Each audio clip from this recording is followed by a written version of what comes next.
Bonsoir et bienvenue dans l'édition de 18h du journal de TV Vendée. En ce jeudi 13 mars, voici les titres que nous allons développer. Nous reviendrons sur la première édition des Assises du Bocage organisée par le collectif Bocage et Boisement de Vendée. Ce rassemblement a permis notamment d'aborder la protection de ce paysage et l'harmonie à trouver avec l'activité agricole. Apporter davantage de produits de qualité et d'aliments bio dans les assiettes de la restauration collective, c'est possible. C'est ce qu'a souhaité démontrer le GAB 85 en prenant l'exemple de la commune d'Aubigny-les-Clouseaux. Et puis, dans le cadre de Mars Bleu, le mois consacré au cancer colorectal, la Ligue contre le cancer sensibilise le public et encourage le dépistage à travers l'opération Colontour. On s'intéresse donc au bocage. Il représente près des 3/4 du territoire vendéen. Entre élevage, exploitation céréalière et urbanisation, il a connu de multiples transformations à travers les décennies. Depuis 2023, un groupe d'acteurs représentant des collectivités, des agriculteurs, des chasseurs ou encore des associations s'intéresse de près au sujet. Ce collectif Bocage et Boisement de Vendée a organisé la semaine dernière les premières assises du bocage vendéen à La Roche-sur-Yon, un événement auquel a assisté Grégoire de Châtillon. Le bocage vendéen, un patrimoine, une ressource, un horizon commun, c'est le credo du collectif Bocage et Boisement de Vendée, un collectif qui veut avancer ensemble pour maintenir et valoriser ce fameux bocage vendéen. Mais voilà, avec le changement des pratiques agricoles et la mécanisation, le remembrement est passé par là. En fait, la période de régression la plus importante, c'est les années 80-90. Et c'est là où on a vraiment le bocage vendéen qui s'est le plus dégradé, où il y a eu le plus de disparition de haies. La haie, elle est au cœur de ces assises. C'est elle qui caractérise l'identité du bocage. On continue d'observer une dégradation du bocage, continue, régulière, beaucoup moins massive qu'avant, mais qui est vraiment très régulière. Et donc on a sur la dernière période qu'on a étudiée, 2016-2022, on a une régression de 1,5% par an. C'est surtout aussi la biodiversité qui est abritée dans ces haies et l'effondrement de cette biodiversité qui nous inquiète. Des réservoirs de biodiversité favorables face aux inondations, face au vent. Ce groupe de travail souhaite alors s'accorder pour sauver les haies. Cela passe déjà par une meilleure prise de conscience du monde paysan. On a passé des années 70, on a fait du remembrement. Peut-être que là, on a été un peu trop loin dans certains secteurs. Là, on a des remembrements déjà qui sont un peu plus, on va dire, on maintient des haies. Et l'avantage, c'est qu'on replante. La génération qui vient derrière replante un petit peu et je pense que la haie et la culture même n'est pas incompatible. Au contraire, ça marche très très bien. La haie restera notre bocage vendéen et nous, la Chambre d'agriculture, en tout cas, on est à fond pour pouvoir maintenir ces haies. Éduquer, former, sensibiliser, des assises avec cette volonté de construire des politiques vendéennes afin de sauvegarder ce patrimoine bocager. Le groupement d'agriculture biologique de Vendée accompagne les collectivités pour leur permettre d'apporter plus de produits de qualité et d'aliments bio dans les assiettes de la restauration collective. Lors de son assemblée générale, le GAB 85 a mis en avant les choix de la municipalité d'Aubigny-les-Clouseaux et les initiatives menées à la cantine scolaire de la commune. Sans augmenter le budget, la part de produits bio, durables et de qualité dans les repas des enfants a fortement progressé. Nous, notre volonté, c'était de tendre vers la loi Egalim. Et donc, avec le partenariat avec le GAB 85, on a réussi à atteindre cette loi Egalim qui correspond à 50% de produits bio ou labellisés au sein de notre restauration scolaire. Et donc, le minimum, c'est 20% de produits bio. Et nous, on atteint, là, sur le mois de février, un peu plus de 35% de produits bio. Tout simplement, nous, notre volonté, c'est que cette restauration collective soit qualitative.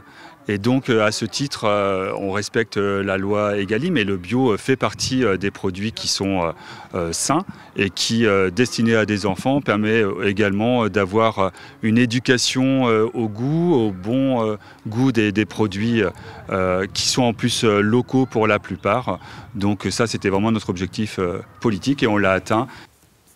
Depuis 2022, la loi Egalim fixe un objectif minimal de 20% de produits bio dans les repas de restauration collective. En France, la moyenne atteint seulement les 7%.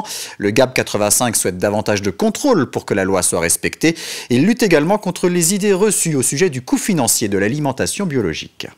On est en moyenne en France à 7% de produits bio dans les restaurants collectifs, donc tout compris, hein, les scolaires, les EHPAD, le milieu médico-social, donc les hôpitaux, et aussi les prisons, etc. Donc toute restauration collective confondue. Egalim, donc c'est une loi qui oblige à 50% d'approvisionnement en produits sous signe de qualité minimum, dont minimum 20% de produits bio. Aujourd'hui, il n'y a pas encore de contrôle sur la loi qui est obligatoire depuis le 1er janvier 2022.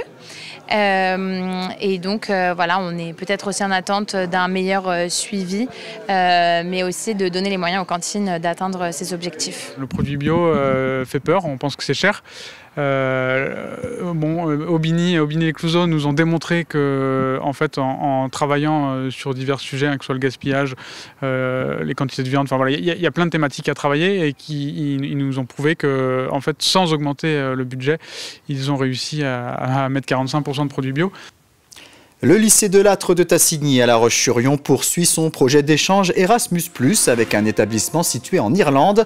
En 2024, des élèves de terminale ont pu se rendre à Monaghan, au nord du pays, après avoir correspondu avec leurs homologues irlandais qui eux-mêmes étaient venus en Vendée il y a 2 ans. À la fin de ce mois de mars, d'autres élèves de terminale partiront en Irlande pour un séjour d'1 semaine. Au total, 30 lycéens participent à ces mobilités. Un projet né il y a 3 ans et dont le but est de développer les compétences des élèves et de leur faire découvrir d'autres cultures. Ça s'est très bien passé. On était là-bas avec des correspondants et avec eux ça s'est super bien passé. On a encore le contact aujourd'hui. Et donc voilà, c'était une super semaine. C'était vraiment une belle opportunité pour nous les élèves parce qu'on a pu apprendre leur culture et puis on a pu passer des bons moments et aussi visiter un peu l'Irlande. Donc c'était chouette. Moi je retiens surtout les activités sportives qu'on a pu faire. On a pu faire du football gaélique et de la danse irlandaise, je crois. Et c'était très intéressant. Et c'est des sports qu'on ne retrouve pas du tout en France, qui ne sont pas du tout connus. Et voilà, c'était nouveau et c'était très amusant. Ce que j'attends de ce voyage, c'est une différence culturelle assez importante, même au niveau scolaire. Ça peut être intéressant. Je sais que pas mal de pays, c'est très différent de la France. Et au niveau des activités, je sais qu'on va faire du sport typique irlandais. Et j'attends surtout un dépaysement, quoi. L'idée, c'est de pouvoir s'amuser, découvrir justement le sport, leur culture, tout ce qui tourne un peu autour de leur quotidien de vie et du divertissement qu'ils ont. À l'occasion de Mars Bleu, la Ligue contre le cancer multiplie les opérations de sensibilisation au cancer colorectal. Elle organise notamment le Colon Tour. L'objectif est d'informer le grand public sur les particularités et les risques de cette maladie, mais aussi et surtout sur son dépistage, car si elle est détectée assez tôt, elle peut être soignée dans 9 cas sur 10. En Vendée, le Colon Tour a débuté en fin de semaine dernière dans un centre commercial aux Herbiers, où s'est rendue Louise Viadger. Un colon gonflable en plein milieu d'une grande surface. L'idée étonne autant qu'elle ravit. C'est intéressant de ces sujets-là qui sont parfois tabous ou peu développés. Et de pouvoir parler librement avec des médecins dans un lieu de vie, je trouve ça très intéressant. Mais justement, la forme du polype que j'imaginais pas comme ça.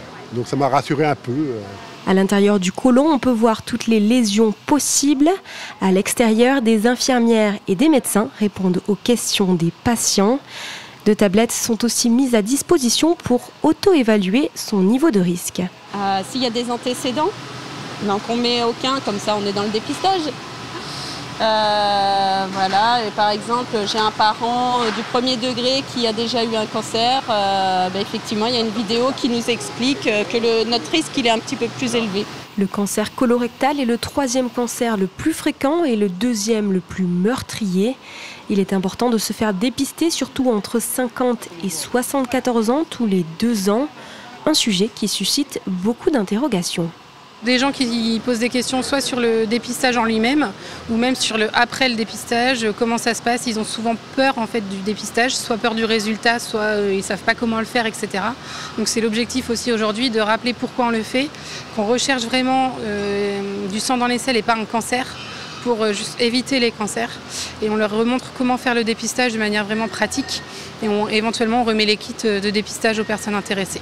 Le Colon Tour est un événement national organisé par la Ligue contre le cancer pour sensibiliser au cancer colorectal. Prochaine date en Vendée, le 29 mars, à Beaulieu-sous-la-Roche. Au Sable d'Olonne, un virage du Chenal porte désormais le nom de Sébastien Simon. Il a été inauguré ce mercredi. La ville a souhaité rendre hommage au skipper Groupe du Breuil, 3e du Vendée Globe et premier sablé à monter sur le podium, mais aussi à ses supporters qui s'étaient regroupés à cet endroit le 17 janvier pour fêter son arrivée après 67 jours en mer. Une attention qui a particulièrement touché Sébastien Simon, présent hier en compagnie de quelques-uns de ses amis pour le dévoilement de la plaque. C'est assez génial, en vrai c'est un joli clin d'œil aussi pour tous mes copains qui étaient là, qui m'ont réservé une belle surprise. Je suis assez flatté, je dois dire, j'aime pas trop m'afficher ou voilà, mais je suis quelqu'un d'assez discret, mais en tout cas ça me fait vraiment plaisir, c'est un bon souvenir qui est pas seulement dans ma mémoire, qui est aussi là sur le Chenal des Sables d'Olonne. C'est la balade ici que je faisais depuis que je suis tout petit avec mon père et ma grand-mère quand on venait en vacances au Sable d'Olonne dans la maison que mon grand-père avait fait construire dans les années 60. On jette maintenant un coup d'œil sur la météo de ce vendredi matin. Un grand ciel bleu sur l'ensemble de la Vendée, mais des températures de nouveau hivernales et même négatives par endroits. -1 à La Roche-sur-Yon, -2 à Montaigu-Vendée, 0 du comté de Fontenay-le-Comte, comptez entre 1 et 3 degrés sur la côte. Avant de se quitter, saluons l'arrivée d'un nouveau marin vendéen, non pas sur le Vendée Globe au Sable d'Olonne, mais à la maternité à La Roche-sur-Yon. Toutes nos félicitations au papa, à notre collègue Nicolas Guitonneau, et aussi à la maman bien sûr, et donc bienvenue au petit marin. C'est la fin de cette édition. Demain matin à partir de 7 h, vous avez rendez-vous avec Simon Philippot dans la matinale. Très bonne soirée à tous.